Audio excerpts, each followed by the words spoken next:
अब हम लोग जेनेटिक सीरीज में लेक्चर नंबर 2 पे पहुंच चुके हैं और इससे पहले हम लोगों ने डिस्कस किया था टर्म्स जितने भी इंपॉर्टेंट थे जेनेटिक्स से रिलेवेंट, जैसे कि हम लोगों ने उसमें डिस्कस किया था character, trait, gene, allele, genotype, phenotype, phenocopy, homozygous, heterozygous, hemizygous, उसके बाद हाइब्रिड वीगर, इनब्रीडिंग डिप्रेशन। अभी हम लोग मेंडलिज्म स्टार्ट कर रहे हैं और इसमें जो मेंडलिज्म है हम लोग सबसे पहले मेंडल के बारे में पढ़ेंगे। उसके बाद हम लोग समझेंगे कि इनका जो वर्क था वो रिकॉग्नाइज क्यों नहीं हुआ सालों तक, क्या ड्रॉबैक था। उसके बाद हम लोग ये भी समझेंगे कि इनका जो एक्सपेरिमेंट था वो सक्सेसफुल क्यों रहा था, क्या रीजन था। इसके बाद हम लोग स्टार्ट करेंगे मोनोहाइब्रिड क्रॉस। मोनोहाइब्रिड क्रॉस करने के बाद हम लोग उससे रिलेवेंट जो दोनों लॉज हैं, law of dominance, law of segregation पढ़ेंगे। उससे जितने भी इंपॉर्टेंट क्वेश्चंस बनते हैं वो सारी चीजें समझेंगे और फिर डायहाइब्रिड क्रॉस स्टार्ट करेंगे। डायहाइब्रिड क्रॉस को करने के बाद लॉ ऑफ इंडिपेंडेंट असॉर्टमेंट और उससे रिलेवेंट इंपॉर्टेंट क्वेश्चंस। इसी बीच में हम लोग बैक क्रॉस भी करेंगे जिसमें टेस्ट क्रॉस, आउट क्रॉस आएगा और साथ में रेसिप्रोकल क्रॉस भी समझेंगे।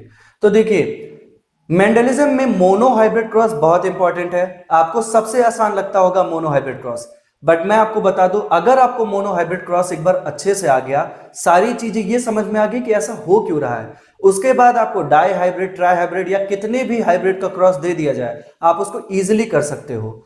साथ में मोनोहाइब्रिड क्रॉस का जो रिजल्ट आता है अगर वो आपको समझ में आ जाता है, याद होने से नहीं बोल रहा हूं मैं, अगर समझ में आ जाता है तो आप कभी भी क्रॉस से रिलेटेड क्वेश्चंस में फंसोगे नहीं। ठीक, तो अभी स्टार्ट करते हैं मेंडलिज्म। और मेंडलिज्म में भी सबसे पहले बात करते हैं मेंडल की। तो देखिए मेंडल का पूरा नाम था Gregor John Mendel and he was born on 22 July 1822 at Silesian village Heinzendorf city in Austria. ठीक, ये नॉर्मली काम करते थे as a monk in Augustinian monastery at Brunn city. अगर इनके एक्सपेरिमेंटल मटेरियल की बात करी जाए तो इन्होंने अपना जो वर्क किया था जिसका कॉमन नेम है गार्डन पी और साइंटिफिक नेम है पाइसम सटाइवम। आपको कंफ्यूज नहीं होना है स्वीट पी से, क्योंकि गार्डन पी और स्वीट पी कहीं ना कहीं एक ही तरीके से लगते हैं। तो गार्डन पी पे इन्होंने काम किया था, उसका साइंटिफिक नेम है पाइसम सटाइवम। आपको कंफ्यूज नहीं होना है स्वीट पी से। इसके बाद अगर बात की जाए तो इनका जो इन्होंने एक्सपेरिमेंट किया था वो 7 साल एक्सपेरिमेंट किया था। और मैं आपको बता दूं मेंडल मेरे अगर बात करोगे तो मेरे पर्सनल फेवरेट साइंटिस्ट हैं। रीजन ये है कि उन्होंने 7 साल एक्सपेरिमेंट किया था। 7 साल किसी चीज के बारे में स्टडी करना, उसका पूरा का पूरा सैंपल जो है, उसका एक्सपेरिमेंट जो है, उसका एक डेटा बना के रखना, उसको एनालाइज करना और उसके बाद पोस्टुलेट्स देना। बिना रिकॉग्निशन मिले ही इनकी डेथ भी हो जाती है और फिर 16 साल बाद, इनकी डेथ के भी 16 साल बाद इनके काम की रीडिस्कवरी होती है। और आज तक हमें पता है कि मेंडल ने जो चीजें कही थी वो गलत नहीं है। हाँ, उसके कुछ एक्सेप्शंस हैं, बट जो उन्होंने बात कही थी वो भी गलत नहीं है। वो बात अलग है कि उस टाइम तक इतनी सारी डिस्कवरी हुई नहीं थी, जैसे जीन नहीं पता था और क्रोमोसोम के बारे में उतनी चीजें नहीं पता थी, तो मेंडल उस समय चीजों को एक्सप्लेन नहीं कर पाए थे। और क्योंकि वो मैथमेटिक्स का यूज करते थे तो इस वजह से मोस्ट ऑफ द बायोलॉजिस्ट को उस समय वो पसंद भी नहीं थे। बट अगर इनके एक्सपेरिमेंट का ड्यूरेशन बात की जाए तो मैंने आपको पहले ही बताया 7 साल इन्होंने एक्सपेरिमेंट किया था।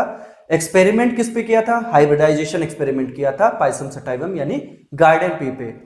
1856 से लेके 1863 तक, मतलब 7 साल। लेकिन 1856 से 1863 तक काम किया था। 2 साल बाद इन्होंने अपना वर्क पब्लिश किया था यानी 1865 में। अब अगर बात आती है कि इन्होंने अपना वर्क पब्लिश किया तो फिर हम बात कर लेते हैं कि भाई जब भी कोई चीज हम लोग पब्लिश करते हैं तो उसका एक टाइटल देते हैं। ठीक है, तो टाइटल क्या था? तो टाइटल का नाम था एक्सपेरिमेंट्स इन प्लांट हाइब्रिडाइजेशन। ठीक, उस जर्नल का क्या नाम था? देखिए आप कोई भी चीज पब्लिश करोगे तो जर्नल में करोगे, राइट? तो उस जर्नल का नाम था नेचर फॉर शेंडर वरीन। और अब एक पब्लिशर भी तो होता है, एक पब्लिकेशन भी तो होता है। तो जो पब्लिशर या पब्लिकेशन जो था उसका नाम था नेचुरल हिस्ट्री सोसाइटी ऑफ ब्रून। देखिए मोस्ट ऑफ द टाइम इस तरह के क्वेश्चंस जैसे title, name of the journal, publisher या पब्लिकेशन का नाम ना पूछा जाए, बट आप इसको ध्यान रखना, क्योंकि देखिए मेंडलिज्म पढ़ रहा है, अगर मेंडल के बारे में इतना भी इंफॉर्मेशन ना हो तो मेरे हिसाब से वो कहीं ना कहीं उतना अच्छी बात नहीं है, ठीक है। तो ग्रेगर जॉन मेंडल, पूरा नाम, born on 22 July 1822 at Silesian village, Heinzendorf city, Austria.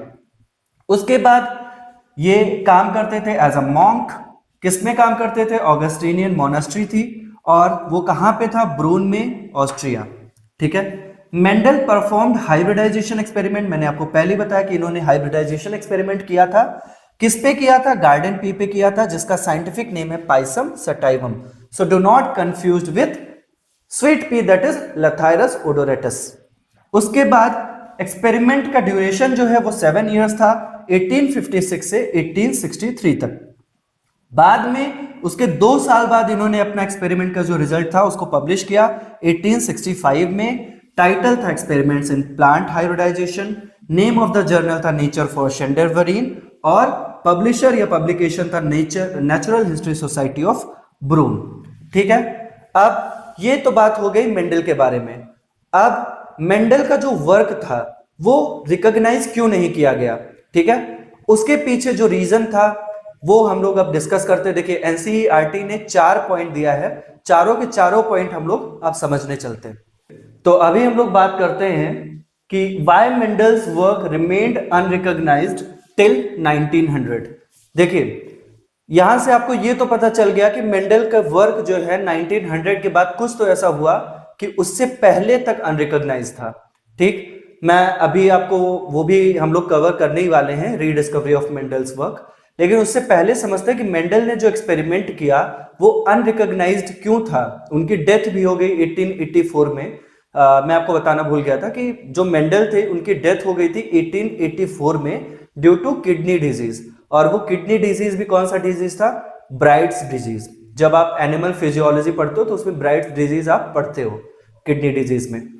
अब मेंडल का वर्क अनरिकॉग्नाइज्ड रहने के पीछे पहला जो रीजन था वो था communication was not easy as it is now in those days, so his work could not be widely publicised. देखिए आज हमारे पास इंटरनेट है, बहुत सारे अब जितने भी जर्नल है सारे के सारे ऑनलाइन है। आप कोई भी अपना थीसिस लिखते हो या फिर आप कोई भी एक्सपेरिमेंट करते हो, उसका जो भी आपका रिजल्ट आता है आप उसको पब्लिश कर सकते हो, ठीक। और उसको आप यहाँ सिर्फ हमारी कंट्री में नहीं, वर्ल्ड वाइड लोग उसको, जितने भी साइंटिस्ट होंगे उस रिलेटेड फील्ड से, उसको पढ़ सकते हैं और अपना ओपिनियन दे सकते हैं। बट जबकि ये बात है 1865 में, उस समय तक वो कम्युनिकेशन इतना आसान नहीं था, इंटरनेट का दौर ही नहीं था, ठीक है। तो मेंडल ने जो भी पब्लिश किया अपना वर्क वो वाइडली पब्लिसाइज्ड ही नहीं हुआ, ज्यादा लोगों ने इसको पढ़ा ही नहीं। तो पहला तो रीजन यही था कि इस वजह से ही इनका जो वर्क था वो अनरिकॉग्नाइज्ड रह गया। दूसरा जो रीजन है वो समझने से पहले आप बहुत आसानी से, बहुत ध्यान से समझिएगा, हिज कॉन्सेप्ट्स ऑफ जीन्स, ठीक है। मैं पहले इसको तोड़ूंगा एक एक मतलब आप समझ सकते हो सेंटेंस या फॉर्म छोटे छोटे टुकड़ों में, ठीक। तो जो दूसरा पॉइंट है हिज कॉन्सेप्ट्स ऑफ जीन्स, देखिए मेंडल के टाइम तक जीन्स जैसी कोई चीज पता ही नहीं थी कि जीन्स भी कुछ होता है जो कि कैरेक्टर को डिसाइड करता है, कैरेक्टर के एक्सप्रेशन को, वो उसका इंफॉर्मेशन डीएनए पे होता है फंक्शनल सेगमेंट के फॉर्म में। तो मेंडल को नहीं पता था, बट हाँ मेंडल को आइडिया लग गया था कि कुछ तो ऐसा है जीन्स जैसा, जिसे मेंडल फैक्टर या एलिमेंट बोलते थे उन्हें, क्योंकि जीन्स तब तक आप कह सकते हो कि जॉनसन नहीं आए थे, उन्होंने जीन्स टर्म नहीं दिया था। तो मेंडल का जो कॉन्सेप्ट था, जिसे अभी जीन्स समझ सकते हो बट मेंडल उस समय फैक्टर्स या एलिमेंट्स बोलते थे, in Mendel's word as stable and discrete unit that controlled the expression of traits and of the pair of alleles which did not blend with each other was not accepted by his contemporaries as an explanation for the apparently continuous variation seen in nature, ठीक है। इसको समझते हैं।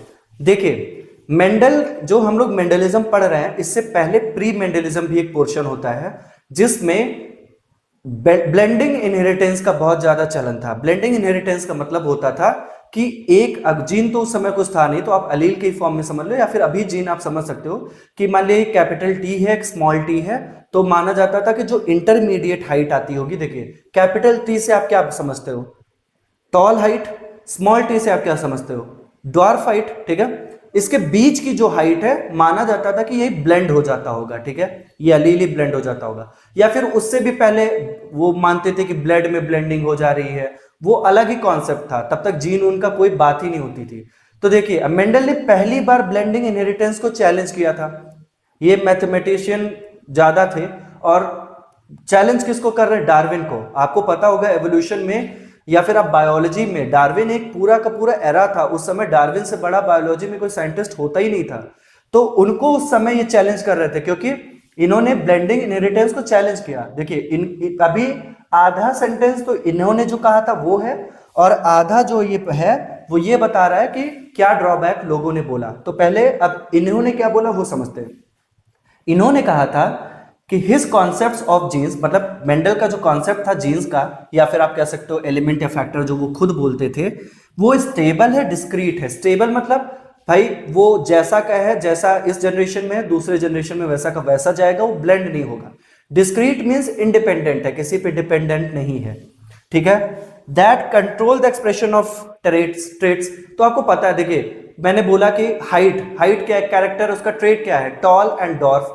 तो कह रहा है कि ये जो जीन्स या फिर फैक्टर या एलिमेंट है स्टेबल है, डिस्क्रीट है, और ये एक्सप्रेशन को कंट्रोल करता है किसके, ट्रेट के, चाहे आप टॉल कह लो चाहे डॉर्फ कह लो, ठीक है।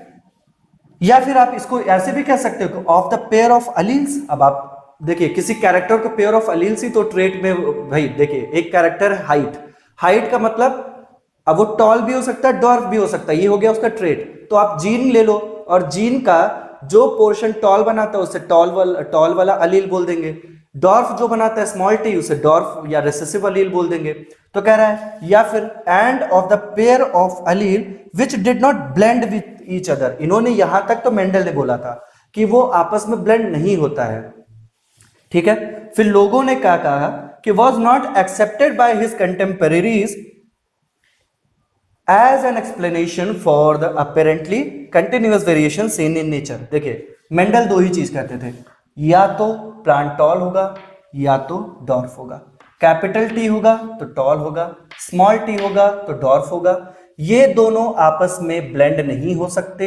ये भी स्टेबल यूनिट है, ये भी स्टेबल एंड डिस्क्रीट यूनिट है।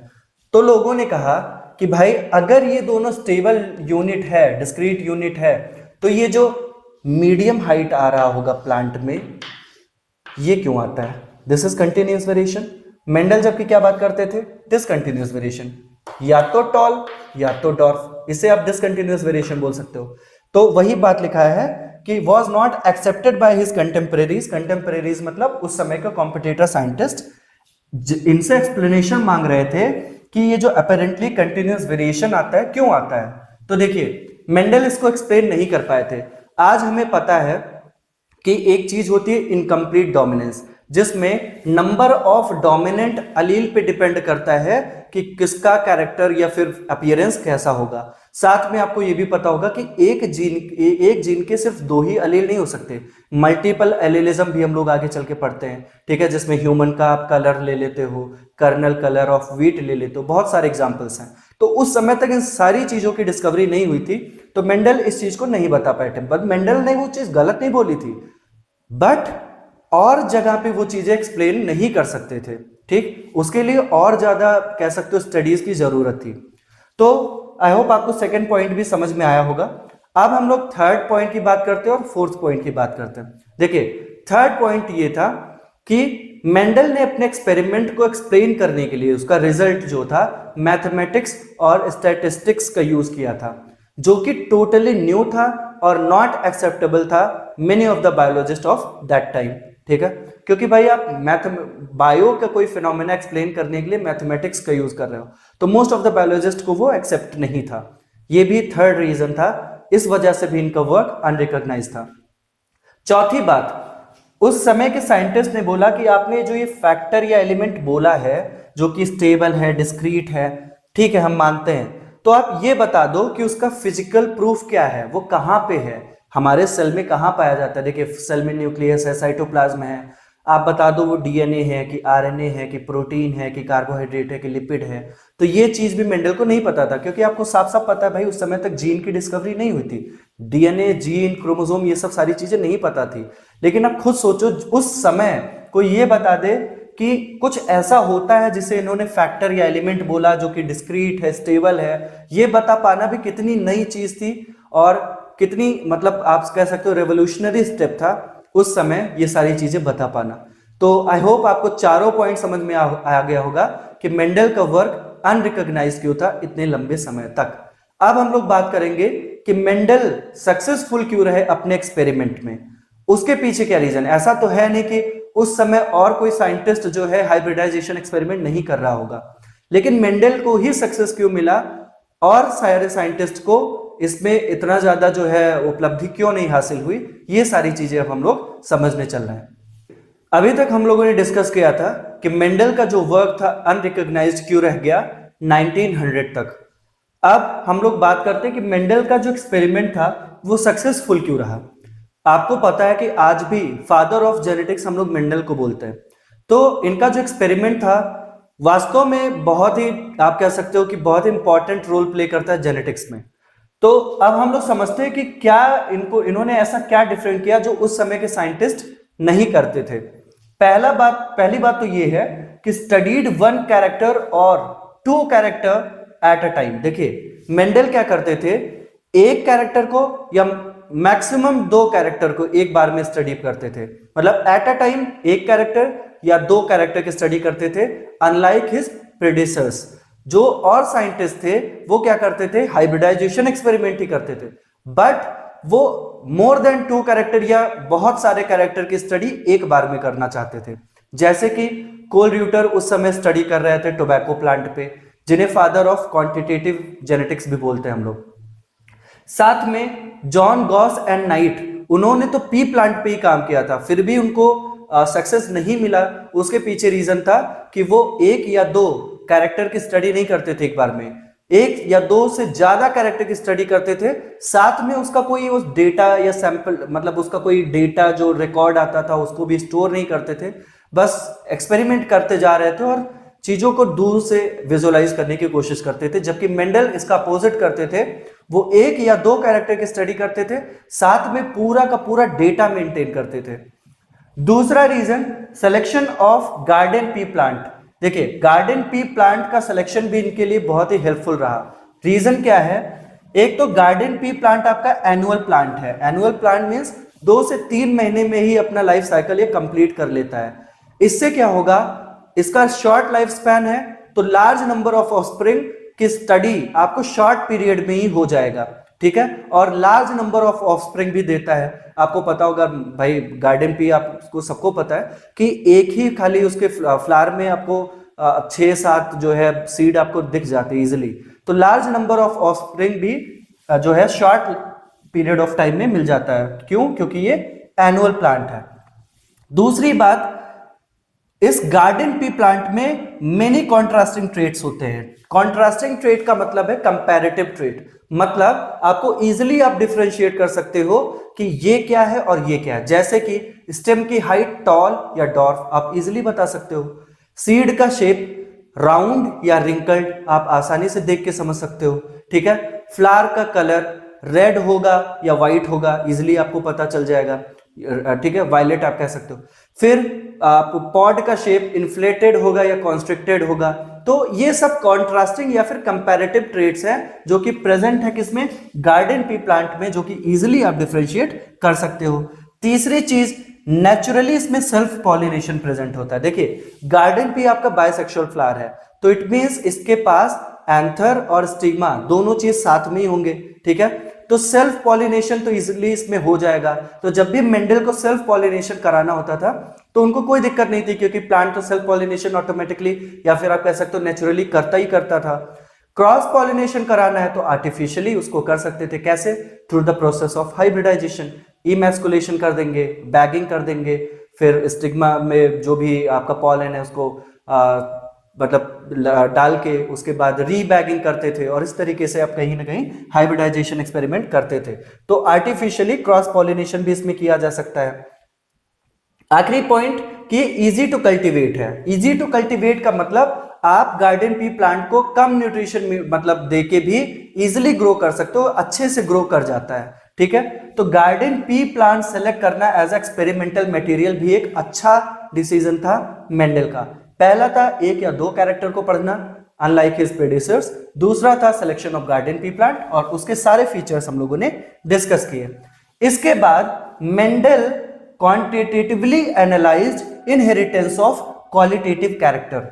देखिए क्वांटिटेटिवली एनालाइज्ड का मतलब तो आपको समझ में आ गया कि ये सारा का सारा डेटा रखते थे न्यूमेरिकल फॉर्म में, मतलब 100 प्लांट है तो उसमें 70 इस टॉल आए, 30 डॉर्फ आया, इस तरीके से क्वांटिटेटिवली एनालाइज करते थे। भाई वायलेट फ्लावर कितना है, व्हाइट फ्लावर कितना है, कॉन्स्ट्रिक्टेड कितने पॉड के थे, कितने इन्फ्लेटेड है, तो इस तरीके से सारा का सारा क्वांटिटेटिवली एनालाइज करते थे, डेटा मेंटेन करते थे। लेकिन क्वालिटेटिव कैरेक्टर क्या होता है ये समझते हैं। देखिए एक होता है क्वालिटेटिव कैरेक्टर, एक होता है क्वांटिटेटिव कैरेक्टर।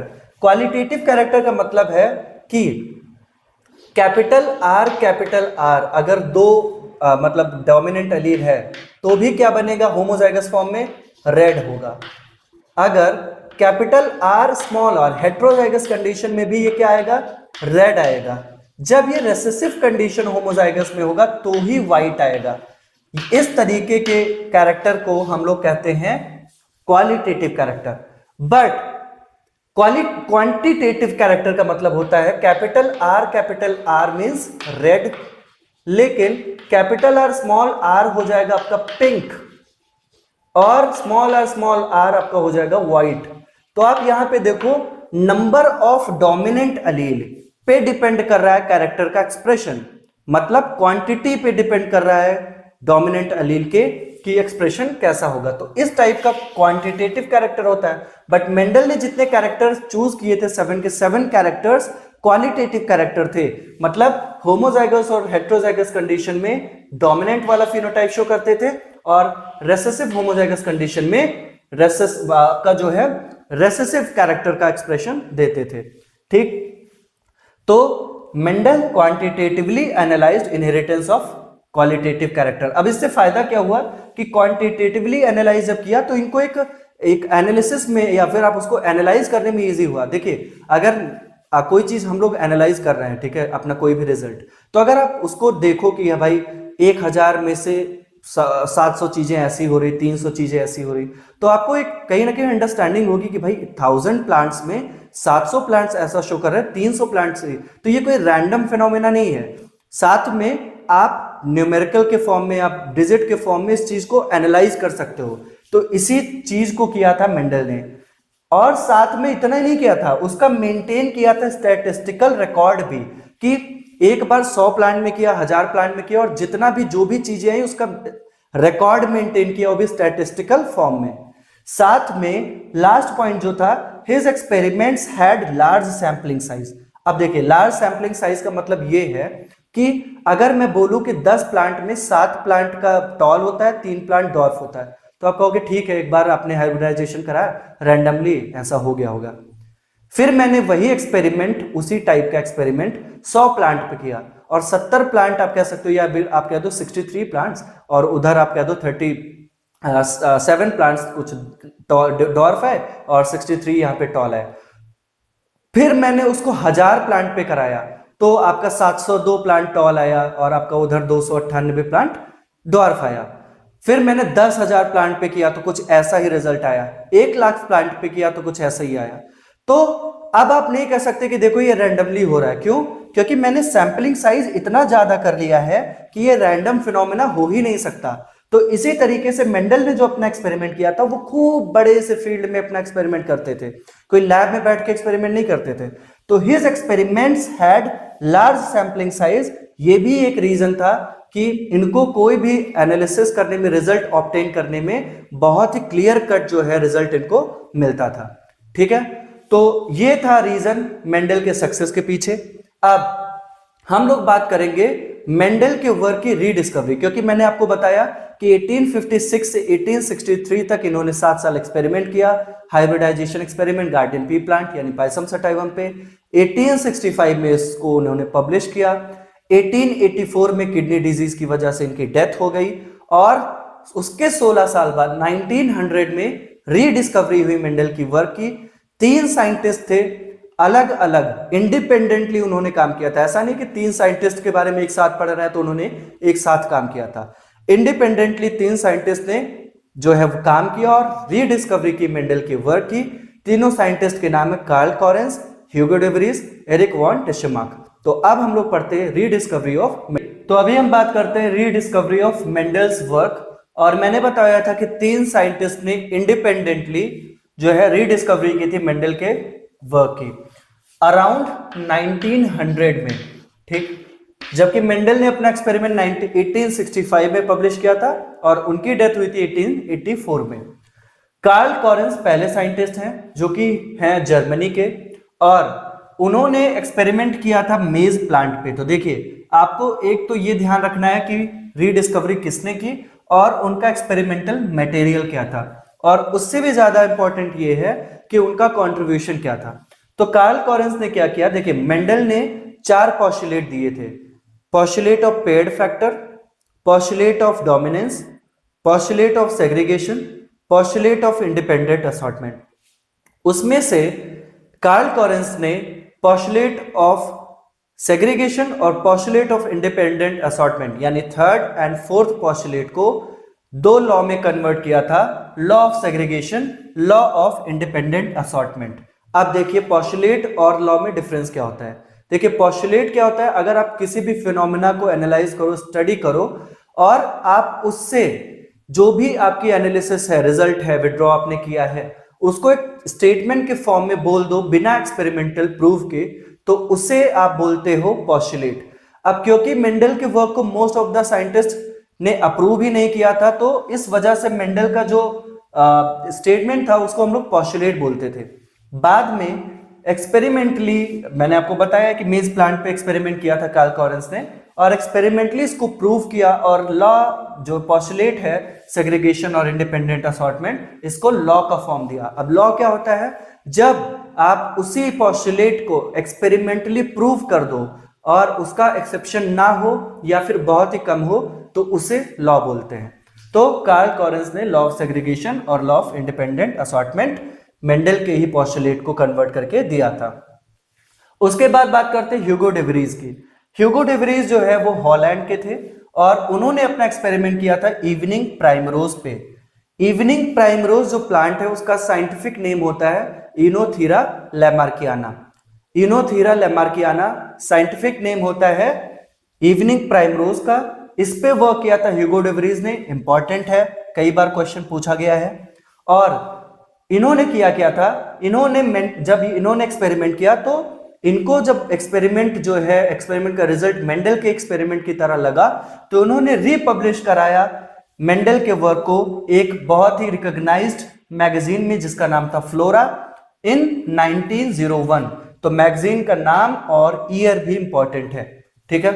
बात करते तीसरे साइंटिस्ट का जिनका नाम है एरिक वॉन टिशमाक, और ये ऑस्ट्रिया के ही थे। अगर आपको ध्यान है तो मेंडल भी ऑस्ट्रिया के थे और इन्होंने अपना एक्सपेरिमेंट किया था डिफरेंट फ्लावरिंग प्लांट पे, और इनको भी जो मेंडल का एक्सपेरिमेंट का रिजल्ट था वही मिला था।